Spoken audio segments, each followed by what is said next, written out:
Et bonsoir François-Xavier Bellamy, eurodéputé LR. Merci d'avoir accepté notre invitation. D'abord à 19h33, comme tous les soirs, il est l'heure de retrouver Luc Brisson de la cellule Vrai ou Faux. Bonsoir Luc, vous revenez donc, comme promis, sur cette sortie de Louis Sarkozy dont nous parlions à l'instant, qui veut supprimer la signalisation sur les routes. On l'écoute.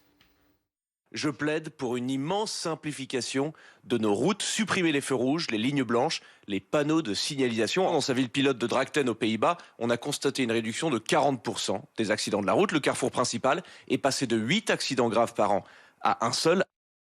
Alors, est-ce que supprimer la signalisation, ça réduit les accidents? Luc, et c'est quoi cet exemple de cette ville aux Pays-Bas? Alors aux Pays-Bas, Louis Sarkozy il cite l'exemple de la ville de Drachten. Donc c'est une ville de 45 000 habitants qui, c'est vrai, au début des années 2000, a repensé une partie de ses aménagements. Et le fameux carrefour que cite Louis Sarkozy, c'est celui-ci. Avant, il y avait des feux rouges et maintenant, il n'y a plus de feux rouges, mais il y a un rond-point. Et vous le voyez, il reste quand même du marquage au sol. Il y a même un passage piéton qu'on va apercevoir qui est un petit peu plus lent. Donc il reste de la signalisation quand même. Alors c'est vrai, ce nouvel aménagement a permis de faire baisser les accidents. Il y en avait 10 en 2002, dont 2 graves, et puis il n'y en a eu qu'un seul en 2004 à la suite de cet aménagement. Alors toujours à Drachten, il y a parfois, c'est vrai, des aménagements sans signalisation un petit peu plus originaux. Par exemple, sur ce carrefour, on a la route et le trottoir qui se confondent dans une espèce de patchwork de couleurs.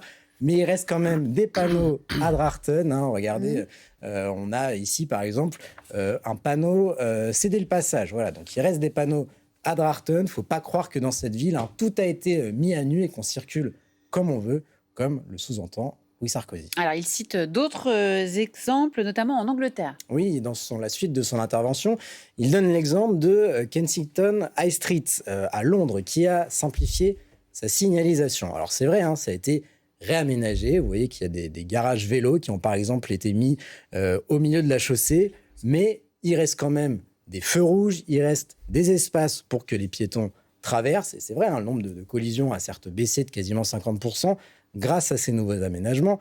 Mais encore une fois, on n'est pas du tout sur une anarchie totale de la circulation, puisqu'il reste de la signalisation.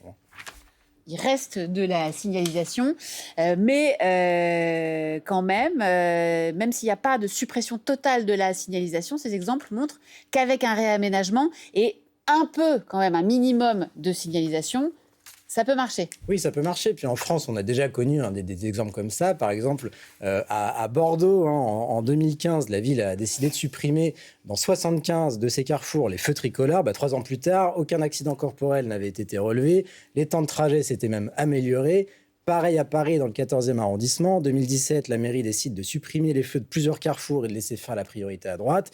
Un an plus tard, le bilan était globalement positif. Pas d'accident corporel, la pollution avait baissé. Le seul bémol, c'était qu'un tiers des piétons étaient plus stressés quand ils devaient traverser. Excusez-moi de vous interrompre, ceux qui sont handicapés, aveugles, ça, malvoyants ou très âgés. Mais tout à fait. Mais c'est quand même une partie de la population. Non, c'est une partie non négligeable de la population, c'est vrai. Mais en tout cas, on n'avait pas d'accident qui avait été constaté. Mais ce qu'il faut retenir de tout ça, c'est que, comme le laisse entendre Louis Sarkozy, contrairement à ce qu'il laisse entendre, il n'y a jamais une suppression totale de la signalisation. À chaque fois, c'est des aménagements qui sont réfléchis et qui sont mis en place. Merci beaucoup, Luc Brisson. Rendez-vous hebdomadaire avec toute l'équipe de Vrai Faux. C'est le samedi. Samedi à midi et dimanche à 20h. Voilà, rendez-vous est pris. François-Xavier Bellamy, qu'avez-vous pensé de cette proposition de Louis Sarkozy de supprimer comme ça les feux rouges, les lignes blanches, la signalisation pour responsabiliser davantage les automobilistes? Non, mais en fait, je suis un peu effondré, je dois dire. On a un pays qui est au bord de la crise budgétaire. Nos institutions sont aujourd'hui dans une situation de fragilité historique. Autour de la France et de l'Europe, les menaces s'accumulent tous les jours. Il y a des entreprises dont le rythme de faillite n'a cessé d'augmenter et les entrepreneurs désespérés qui quittent le pays en ce moment. On est vraiment à un point de basculement historique. Les agriculteurs, il suffit de lire les sous-titres des bandeaux qui s'affichent alors qu'on vient de vivre événement majeur, le fait que pour la première fois la France importe plus d'alimentation qu'elle n'en produit. On a des agriculteurs qui sont dans une détresse immense parce que la dermatose nodulaire est en train de menacer directement des filières entières d'élevage, et on est en train d'avoir un débat sur les panneaux de signalisation. Peut-être il faut quand même qu'on réfléchisse juste une seconde à l'ordre des priorités qui intéressent aujourd'hui nos médias. Et en fait, la situation qu'on vit, mais elle est quand même assez symbolique de ce que... La sécurité routière, c'est un vrai sujet. Il y a des vies en jeu. Okay, j'ai beaucoup d'estime et d'amitié pour Louis Sarkozy. Il est candidat aux élections municipales à Menton et j'espère qu'il gagnera. Mais c'est pas parce que Louis Sarkozy fait une proposition qu'on devrait, et on peut évidemment avoir l'avis qu'on veut dessus, mais que ça devienne le centre de notre préoccupation. Ça n'est pas. Non mais pardon, mais c'est sidérant comme situation. Reprenons le fil de la vie normale. J'aimerais beaucoup être mathématicien pour faire une loi scientifique. Il faudrait trouver l'algorithme pour la formuler, mais je pense que aujourd'hui, on est dans une situation, les politiques ont une grande responsabilité dans la crise de la vie démocratique, mais les médias aussi. On est dans une situation où plus un sujet est important, moins on en parle. Et moins un sujet est important, et plus il occupe d'attention. C'est quand même phénoménal. Prenez la question la plus fondamentale de toutes, qui est par exemple la crise de notre école. Je pense qu'on peut parler des panneaux de signalisation autant qu'on voudra, mais on a appris il y a une semaine, dans la dernière enquête qui vient de paraître, que non seulement la France décroche dans le niveau scolaire de ses élèves, dans des matières fondamentales par rapport à tous les pays de l'OCDE, mais que ce niveau décroche aussi en valeur absolue d'une manière vraiment stupéfiante. Je pense que les parents qui nous écoutent sont plus intéressés qu'on essaye de parler de la situation de l'école. Et quels médias en a parlé ? À ce jour, je n'ai pas vu ce sujet susciter la moindre attention médiatique. On parle régulièrement de questions éducatives sur cette enquête internationale majeure qui vient de paraître n'a suscité aucune attention, aucune. On devrait parler de l'école matin, midi et soir. On devrait parler de tous ces sujets. D'accord. Permettez qu'on ait une multiplicité et une diversité de sujets sur cette antenne. En l'occurrence, ce soir, on a parlé des PFAS, on a parlé des États-Unis, on a parlé de libertarisme, et on s'est intéressé pendant 2 minutes à cette proposition qui a été faite par Louis Sarkozy, qui a été reprise tout au long de la journée. Et on en a fait 2 minutes sur une tranche de 2 heures. Mais si vous voulez y consacrer beaucoup d'importance, vous pouvez continuer. Mais oui, pour le coup, le sujet qui est fondamental, c'est comment est-ce qu'on organise le débat démocratique dans ce pays. Vous m'avez invité, j'en suis très touché, je reviens de Bruxelles. Je ne suis pas venu, moi, commenter les panneaux de signalisation. On a encore 20 minutes, si vous le souhaitez, pour évoquer tout un tas de sujets. Parce qu'il y a certainement un débat très important sur le sujet qui doit se tenir vous ne voulez pas commenter cette proposition. Alors, globalement, vous revenez de Bruxelles, vous le dites, vous avez probablement vu un certain nombre d'images de l'Assemblée. Vous avez l'air manifestement de déplorer la situation française. Est-ce que vous partagez l'inquiétude de Sébastien Lecornu aujourd'hui, qui, d'une certaine manière, soit menace, soit fait pression, soit dit la vérité, en disant il faut vraiment s'en sortir, notamment pour le PLFSS, parce que si ça passe pas, le reste ne passera pas non plus, et on va être dans une grande détresse, on ne contrôlera plus rien. Est-ce que vous partagez le diagnostic, et que faire pour y répondre ? Je partage évidemment le diagnostic que la France est dans une situation qui est extrêmement dangereuse, parce que nous risquons en effet un moment de crise budgétaire inédit dans l'histoire du pays. Mais je pense que ce qui manque le plus à la France, ce qui est le plus dangereux pour la France, c'est pas que notre État manque d'un budget, c'est que notre État manque de courage pour affronter les défis devant lesquels nous nous trouvons confrontés. Le fait est que nos finances publiques sont aujourd'hui un danger majeur pour l'économie, pour les économies de tous les Français, parce que nous savons très bien que nous sommes rentrés dans une terre totalement inconnue. Et les autres pays européens qui sont, pour certains d'entre eux, passés par là, je pense à la Grèce, nous regardent avec sidération, nous enfermer aujourd'hui dans le déni de réalité. Quand on voit qu'on arrive à 5% du déficit et qu'à l'Assemblée nationale, aujourd'hui, tous les jours, on est en train de parler d'aggraver le déficit public, d'aggraver la dette publique, avec la suspension de la réforme des retraites, par exemple. Quand on voit qu'on est le pays le plus taxé de l'OCDE et que toute la gauche n'a qu'une seule proposition à faire, c'est d'augmenter les impôts, on se dit qu'en effet, on est dans une situation infiniment dangereuse. Que faire, comme dirait Lénine en 23 Vous avez de grandes références. Des trucs qui me ressortent comme ça. Ça veut dire que, par exemple, est-ce qu'Édouard Philippe... C'est quand même frappant de citer le dictateur qui est à l'origine du totalitarisme le plus meurtrieux du XXe siècle. Je ne suis pas léniniste. Est-ce que Édouard Philippe fait le bon choix en disant « ça, c'est pas tolérable, je préfère faire planter le budget, mais pas voter, alors même que j'étais dans cette majorité, des choses qui ne sont pas bien pour le pays. Est-ce qu'il faut que tout ça faudrait mieux que tout ça saute très vite. C'est-à-dire que ce soit une dissolution, soit qu'à terme, Emmanuel Macron ne reste pas. Qu'est-ce qu'on fait maintenant ? Nous, vous dites qu'on ne fait peut-être pas que des choses débiles avec les feux rouges, mais ça fait 2 mois qu'on essaie de faire comprendre aux gens ce qui se passe. Et que c'est incompréhensible. Mais je suis d'accord. C'est pour ça que je commençais en disant que les politiques ont une immense responsabilité dans la crise démocratique que ce pays connaît. Qu'est-ce que vous, en tant que responsable politique, qu'est-ce que vous prônez ? Moi, je prône la clarté et la constance. Donc, ça se traduit comment à l'Assemblée ? Des forces politiques qui ont défendu pendant des mois, pendant des années, la nécessité de faire une réforme courageuse des retraites ne peuvent pas aujourd'hui dire exactement le contraire uniquement parce qu'il faudrait réussir à donner 3 mois de plus au gouvernement. Des forces politiques qui ont dit, et c'est le cas des Républicains, nous n'avons cessé de dire, et nous sommes sans doute la seule formation politique à n'avoir jamais cessé de dire que la France connaissait aujourd'hui une trajectoire budgétaire qui devenait infiniment dangereuse pour le pays. Nous n'avons pas le droit de renoncer à la vérité, au motif que les socialistes font danser le gouvernement en promettant de le sauver s'il accepte d'augmenter les impôts et d'aggraver encore le déficit et la dette. Et donc, ce que nous avons le devoir de faire, ce que nos députés continuent de défendre à l'Assemblée nationale avec beaucoup de courage, c'est la nécessité de tenir des lignes claires, et notamment contre l'augmentation des impôts. Donc, comme Édouard Philippe, vous dites on ne peut pas voter pour ce budget. Moi, je crois que... Vous le dites comme Laurent Wauquiez, mais c'est aussi ce que dit Édouard Philippe. Oui, bien sûr, mais enfin, tant mieux. Édouard Philippe, il a été l'un de ceux qui a le plus contribué, malheureusement, à l'aggravation du déficit des finances publiques du pays quand il était Premier ministre. Mieux vaut tard que jamais. Il est toujours bon qu'en effet, aujourd'hui, il y ait de plus en plus de voix qui s'expriment pour dire le danger que représente aujourd'hui cette trajectoire de dette qui, je le répète, est un danger existentiel. Donc vous voteriez, dans l'hypothèse où vous seriez au Parlement français, vous voteriez contre ce budget ? Oui. Et je crois quitte à ce qu'il n'y en ait pas ? En tous les cas, je crois que notre devoir, c'est de tout faire pour empêcher ce chantage socialiste qui continue de s'exprimer aujourd'hui. C'est quand même absolument fabuleux. Aujourd'hui, vous entendez les socialistes qui disent à Sébastien Lecornu que la condition pour continuer de le soutenir, c'est maintenant d'augmenter la CSG. Ce qui est, dans le principe, extrêmement intéressant. La CSG sur les revenus du patrimoine, qui était quelque chose qu'ils ont proposé, qui a été accepté dans le deal par Sébastien Lecornu, dont Édouard Philippe ne veut plus entendre parler au nom de pas d'augmentation d'impôts, notamment ça. Et on discute un taux de 2% ou 1% qui serait peut-être avalable, entre guillemets, par la droite. Ce que je trouve assez stupéfiant dans ce débat, c'est que les socialistes ne se battent pas pour l'école, pour l'hôpital, pour les politiques sociales. Au fond, ils se battent d'abord pour augmenter les impôts. Oui, mais pour pouvoir, disent-ils, répondent-ils, pour pouvoir avoir plus d'enseignants, plus de budget à l'hôpital. Ils veulent pas augmenter les impôts pour faire plaisir, enfin pour faire mal, si j'ose dire, à ceux qui ont des revenus. Je crois que si, en fait. L'impôt est devenu leur but. L'impôt, dans le meilleur des cas, c'est un moyen. Et dans le meilleur des cas, c'est un bon moyen. Et il faut que les citoyens contribuent à la vie de l'État pour le bien commun.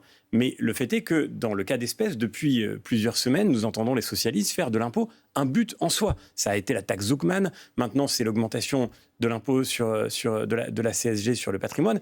Et vous le voyez bien, au fond, c'est toujours derrière cette revendication la logique d'une justice fiscale. Ce qui veut dire en effet que le but n'est pas d'abord de financer des politiques publiques. On pourrait essayer de regarder comment s'y prendre autrement. Après tout, dans le pays le plus fiscalisé de l'OCDE, c'est pas d'impôts que nous manquons. Mais non, là, le but, c'est d'augmenter les impôts en soi. Et je crois que c'est cette logique à laquelle nous avons le devoir de dire non d'une manière absolument déterminée. Ce pays crève de trop d'impôts et pas du tout de pas assez. Ce qui est en train de mettre aujourd'hui la France en danger, ce qui est en train de décourager tous ceux qui, dans ce pays, continuent de travailler, de créer de la valeur, de créer de l'emploi, d'investir, d'innover. Ce qui décourage tous ceux qui veulent continuer de faire vivre ce pays, c'est exactement cette logique qui consiste à faire comme si on pouvait s'en sortir mieux en prélevant encore plus d'impôts pour le profit d'un État qui doit d'urgence se réformer. C'est ça la priorité. Est-ce que vous êtes d'accord avec Gérard Larcher sur le 49.3 ? C'était une erreur de s'en être privé et de continuer à s'en priver ?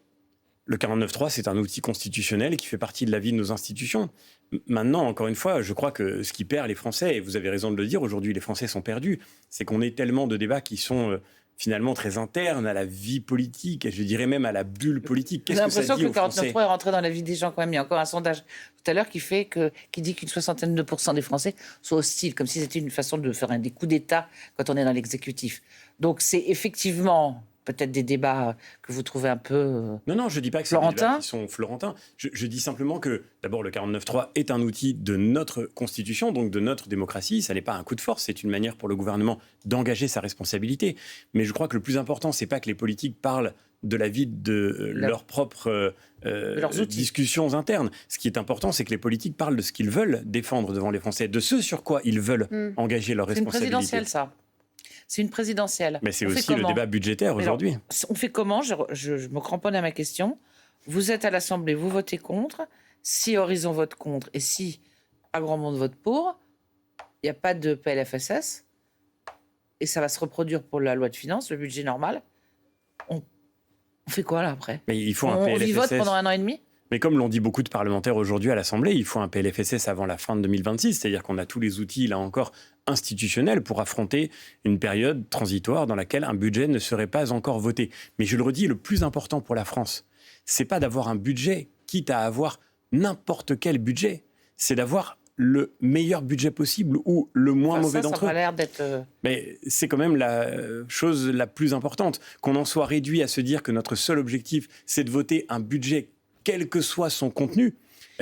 Moi, je vois beaucoup de gens aujourd'hui, je vois beaucoup de chefs d'entreprise, je vois beaucoup de décideurs, je vois beaucoup de responsables européens qui regardent la France avec beaucoup de sidération et qui disent aujourd'hui, mais voter un budget aussi toxique, c'est ce qui mettra la France en faillite.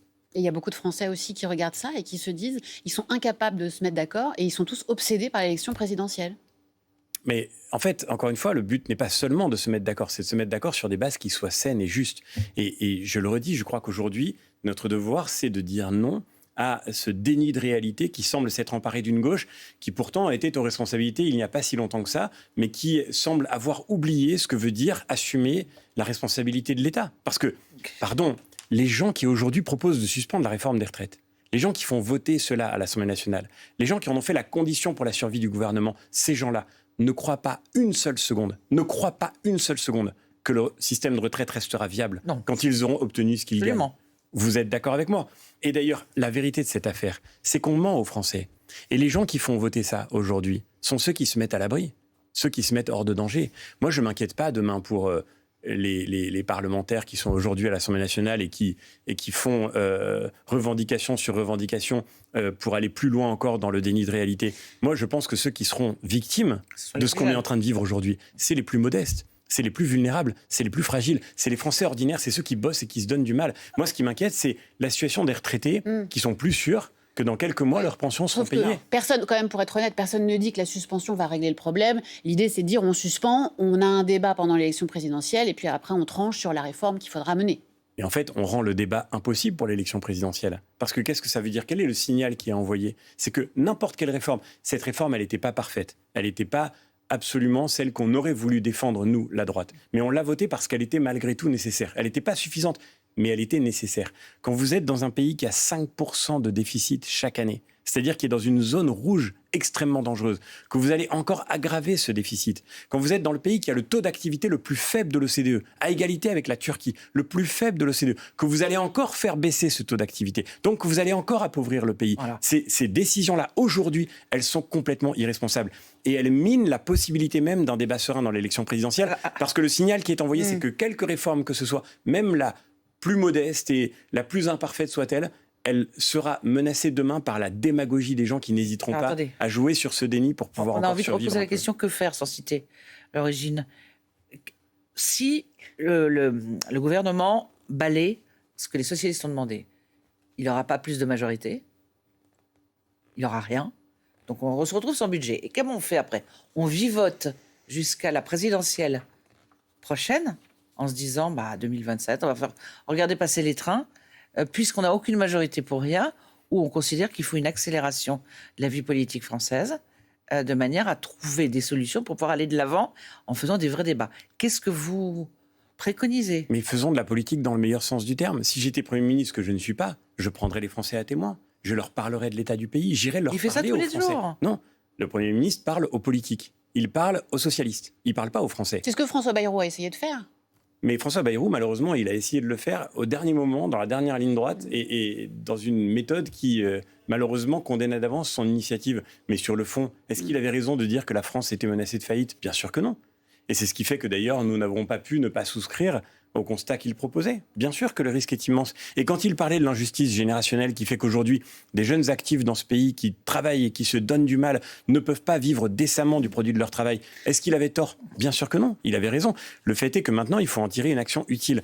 Et moi, je crois qu'il faut arrêter d'enfermer la politique dans le jeu parlementaire. Il faut que ceux qui dirigent ce pays regardent les Français dans les yeux et leur disent la réalité. Et pourquoi pas ? Pourquoi pas un référendum après tout ? Pourquoi pas prendre les Français à témoin ? En tous les cas, on n'a même pas besoin de référendum pour aller dire aux Français la situation du pays. Et moi, ma conviction profonde, c'est que non seulement les citoyens sont capables de comprendre ce qui se passe et veulent qu'on arrête de leur mentir, mais qu'il n'y a pas d'autre chemin que celui-là. Prendre à témoin les Français, c'est ce que la méthode Bayrou, comme le disait Sonia, ça fait depuis le début.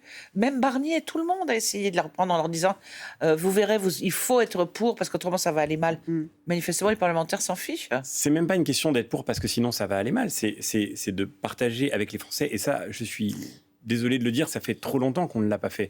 De partager avec les Français un constat clair sur la situation du pays. Et c'est pour ça, pardon, que je réagissais un peu vivement sur l'histoire des feux de signalisation. C'est parce que je pense que malheureusement, on devrait consacrer toute notre attention collective à la situation de la France qui est en risque existentiel. François-Xavier Bellamy. C'est la seule manière pour agir de manière vraiment efficace. Parlons un peu des municipales. J'espère que ce sujet vous intéresse. Bien sûr, Martine Vassal, candidate de la droite et du centre à Marseille, a provoqué des remous en refusant d'écarter un éventuel accord avec le RN au second tour. Elle a dit on verra à ce moment-là. Est-ce qu'elle aurait dû être plus claire et dire il n'y aura pas d'accord ? Moi, je pense que Martine Vassal mène aujourd'hui la campagne courageuse dont Marseille a besoin pour pouvoir se reconstruire. Ça, c'est pas la réponse à ma question. Elle l'amène sous les couleurs notamment des Républicains, pour pouvoir faire en sorte que l'alternance soit possible. C'est la seule chose qui compte. Distinguer le premier tour du deuxième tour, mais c'est ce qu'on fait dans n'importe quelle élection, et je pense que c'est parfaitement normal de se prononcer de cette manière. On va être plus frontal dans la question. À partir du moment où on nous parlait un débat philosophique, là pour le coup, qui n'est pas inintéressant, sur l'union des droites, est-ce qu'à terme, il y a une recomposition qui se fait avec des LR et des gens profil Bardella, c'est-à-dire un peu la droite de la droite, ou est-ce que vous restez, on reste sur une position à la Xavier Bertrand qui considérait qu'aucun rapport avec le RN. On a l'impression, j'en arrive à la question de Sonia, que sur les municipales, le terrain est en avance sur les états-majors. Qu'est-ce que vous pensez être la bonne ligne pour l'avenir ? C'est-à-dire qu'en gros, les états-majors disent soit le RN non, soit discutent mais ne le disent pas ouvertement, alors que sur le terrain, on se voit, on se fréquente et on se dit que finalement, on est compatible. Non, mais sur la question, je reviens à la question des deuxièmes tours. On ne va pas parler des deuxièmes tours avant les premiers. Mais ce que dit Martine Vassal, et en tous les cas pour moi, ma ligne a toujours été celle-là, c'est que si au deuxième tour, il faut choisir entre des candidats de la France insoumise ou des listes équivalentes au Nouveau Front Populaire et des candidats du Rassemblement National, pour moi, à titre personnel, le choix sera vite fait. Oui, Rassemblement National, mais très clair. Parce qu'à terme, il faut les... Mais ça ne veut pas dire qu'on prépare quelque chose qui serait une sorte d'agrégation de forces politiques. Par exemple, Jordan Bardella ne s'en cache pas, enfin il s'en cache un peu, mais enfin, il ne l'est pas ouvertement, mais à terme, quand on leur dit « mais vous mettrez qui dans votre gouvernement si vous êtes au pouvoir ?» ils sont persuadés qu'il y a une bonne partie de chez vous, et qu'entre la ligne Retailleau, la ligne Wauquiez, il y a pas mal de gens qui se diront finalement, si on a une plateforme commune, on peut travailler avec eux. Moi, je ne sais pas, le sentiment que j'ai eu, c'est que quand Bruno Retailleau était au ministère de l'Intérieur, le Rassemblement national en avait fait sa cible prioritaire. Et quand j'écoute Marine Le Pen, et que pour le coup, vous demandez à Marine Le Pen comment elle choisirait entre Olivier Faure et Bruno Retailleau, Marine Le Pen dit qu'elle ne choisira pas. Marine Le Pen continue de dire que le Rassemblement national, et moi je me borne à l'écouter, après tout, elle est celle qui incarne aujourd'hui cette formation politique, et en particulier dans une élection présidentielle demain, en tout état de cause. Marine Le Pen vous dit que le Rassemblement national n'est pas un parti de droite ni un parti de gauche. Moi, ça a été mon très grand désaccord avec Emmanuel Macron, l'un de mes grands désaccords avec Emmanuel Macron, et je vois que Marine Le Pen partage de ce point de vue la position du président. Je crois, pour ma part, que le clivage droite-gauche, ça existe. Je ne crois pas au en même temps, et je ne crois pas non plus au ni droite ni gauche. Je pense qu'il y a dans ce pays une gauche qui s'assume, qui se reconstruit de manière très radicale, et que pour répondre à cette gauche, il faut qu'une droite s'assume aussi avec la cohérence d'une vision. Une vision sur les questions de sécurité, d'immigration, sur les sujets régaliens, mais aussi sur les sujets d'économie, de liberté économique, de reconstruction d'un État qui n'assume que ses missions et qui rende à la société la responsabilité d'agir et de décider. Et je pense que cette vision-là, elle n'est pas portée aujourd'hui par une autre formation politique que par la nôtre. C'est pour ça que je me bats pour qu'avec les Républicains, nous puissions reconstruire cette proposition politique cohérente dans le débat en France demain. Les sondages avec le Rassemblement national très haut, que ce soit Jordan Bardella, Marine Le Pen, c'est quelque chose qui vous préoccupe, qui vous inquiète ? Mais que le Rassemblement national soit très haut, c'est tout le monde le sait. Ce qui est certain aussi, c'est que Rien n'est écrit d'avance, d'abord, ça j'en suis profondément convaincu. Je pense que si on regardait les sondages avant les élections présidentielles au stade où nous en sommes en 2022, en 2017, plus encore, en 2012 également, on n'aurait sans doute pas pu lire la suite de l'histoire à l'avance. Donc le vrai sujet pour nous aujourd'hui, c'est comment est-ce qu'on fait du travail qui nous attend l'occasion de reconstruire une proposition crédible. Pour nous, l'enjeu, c'est de réussir à qualifier notre ligne politique au deuxième tour de l'élection présidentielle. Et d'être unis. Et pour ça, il faudra être unis, mais pas seulement être unis, il faudra être unis derrière une ligne qui soit claire. Il faudra être unis derrière la proposition politique qui pourra relever le pays. Parce que les partis ne comptent pas. Vous savez, les partis sont des outils et on se moque éperdument des étiquettes partisanes. La seule chose qui compte, c'est le pays, c'est de relever le pays. Et pour ça, ma conviction profonde, c'est que notre formation politique a une responsabilité historique. Merci beaucoup, François-Xavier Bellamy, d'avoir accepté notre invitation ce soir. Les informés de France Info, tout de suite, excellente soirée.